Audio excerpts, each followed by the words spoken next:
ماذا فعل شراض جملك؟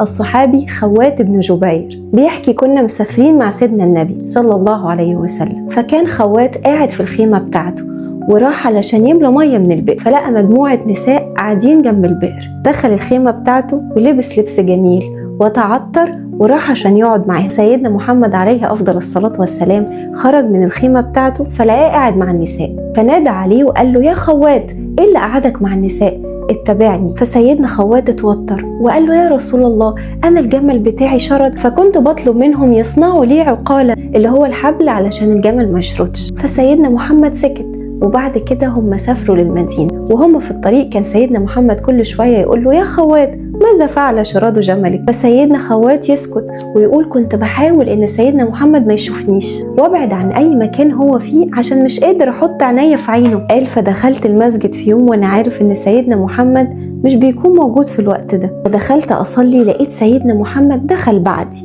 وصلى ركعتين خفاف، وبعد كده قعد وفضل باصص علي. فسيدنا خوات قال: انا قعدت اطول، هو ان شاء الله شويه وهيمشي. فسيدنا محمد قال له: اطل ما شئت يا ابا عبد الله، فانا لن انصرف.